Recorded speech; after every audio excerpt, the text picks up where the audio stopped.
دوستای عزیز سلام خدمت بیننده های گرامی که ویدیو را مینگره. واقعا تشکر و قدردانی مونیم از کسایی که کمک کرد، زحمت کشید، هماهنگی کرد جهت کمک لیسه دختران قاصور. کار تعمیر لیسه دختران قاصور در این حد رسیده. یک گزارش خیلی مختصر، خیلی کوتاه، چیزی پولی که ما نقد کردیم و چیزی پولی که ما مصرف کردیم و چیزی پولی که موجوده پیش از ما، فقط یک گزارش خیلی کوتاه میدیم و شما میتونین ایرا دنبال بکنین در یوتیوب چوگانی و امتیاب میدیا و همچنان فیسبوک لیسه دختران قاصور. دوستای عزیز، آقای رضایی هم در کنار مسته و دیگه در قسمت تعمیر معلومات بدیم. دوستای عزیز، 6 اتاق پشت سر انشالله وقتی بعد تکمیل شده بود و 4 اتاق پیش روی که دوی از اینا کلان نصف میشه، قراره که 12 اتاق شوه. همین انشالله یک 2 روز 3 روز دیگه کار سنگکاری تکمیل میشه و بعد از این سقف از انشالله زده میشه و بیرون از این انگاف میشه. بعد از او کارهای داخل شی و نرمکاری شی انشالله شروع میشه. دوستای عزیز، در کل همه پیسه که مو نقد کده پیش از مو در کل آمده، چی دلار، چی یورو، چی هر واحدی که بوده مو کلگر در افغانی تبدیل کده. همه در مجموع پیش از مو نقد شده 11,19,172 افغانی. بازم تکرار منم 11,19,172 افغانی مو نقد کده. چی افغانی، همه چی دلار، چی یورو، هر واحدی که بوده پول شورا هم در اینجا بین ازی هسته. در مجموع اشتباه نشود، در مجموع موجودی از مو نقد شده های ما این مقداره. و دیگه دوستای عزیز، پرداختی از مو که هسته تا بری فعلا که هسته 10,14,737 روپیه.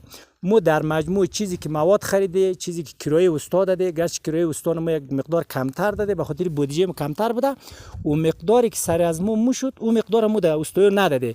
مثال میگم، استایون سقف کار که بود تقریبا 3.5 لک روپیه هزینهش میشد. از 3.5 لک روپیه مو نصف چرا قرارداد داشتی که پایه ها تکمیل شوه.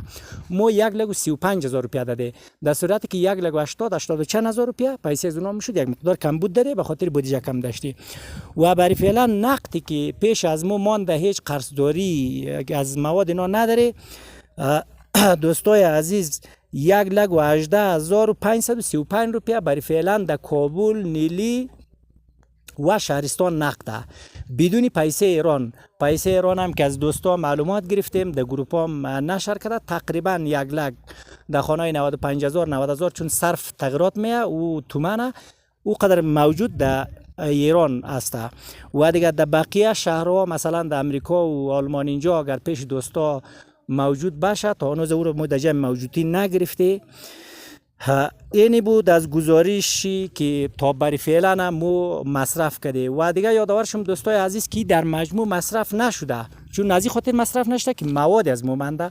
قسمی که آقای رضایی در ویدیوی قبلی هم یادآور شد، تقریبا 3.5 تن آهن برای تیرچه موجوده، 350 کیسه سیمان موجوده که احتمال داره سقف از یک مقدار اگر سیمان بازم لازم شوه.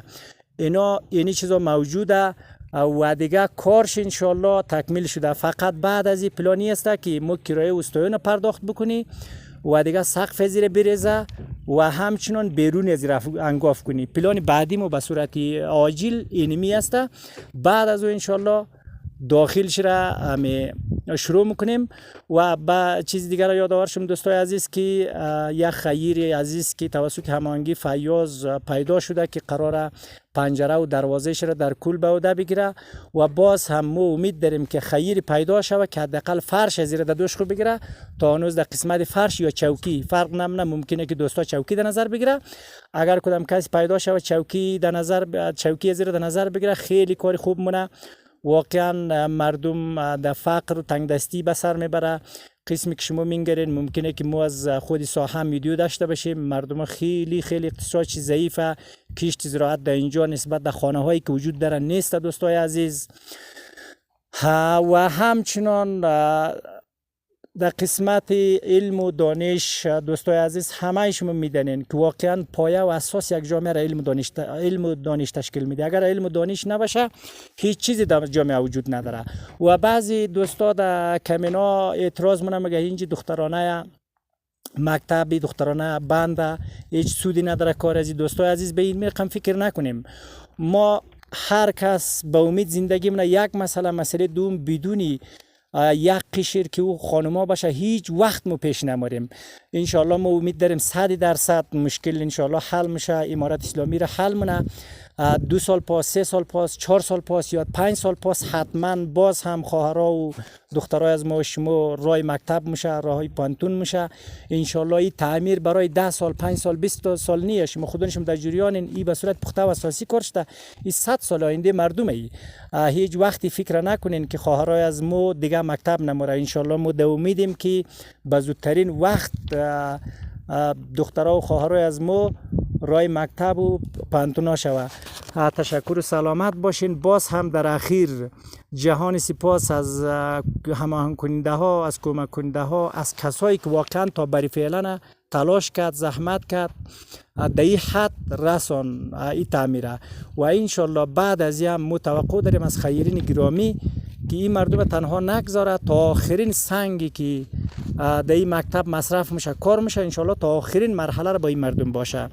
تشکر سلامت باشین. بسیار ببخشی آقای رضایی که نوبت دادن نشد برای شما صحبت داشته باشین. میتونین در مرحله آخر شما گاهی برای گفتن حتما. باز هم بسیار زیاد تقدیر و تشکر میکنم از آقای هاشمی که صحبت‌های ارزشمند را ارائه کردن. دوستای عزیز، ما از تمام بینندگان چینل امتاب میدیا تقاضا دارم که تا اکنون که چینل چوگانی تیوی را سابسکرایب نکردین یا گزینه مشترک شدن را فشار ندادین، این را سابسکرایب کنید و بیننده باشین. و گزارش مفصلی مکتب لیسه نسوان قاصر را یا لیسه دخترانه قاصر را از این 2 چینل بیننده باشید. تقدیر و تشکر میکنم از همه خیرین عزیز و کسایی که تا هنوز دست اطفال نازنین این مرزبوم را نگرفته. بیاین لطف کنید یک کمکی به قدر توان، هر قدر که شما توان دارید کمک بکنید در مردم قابل ارزش است. تقدیر و تشکر از همه شما. خدا حافظتان.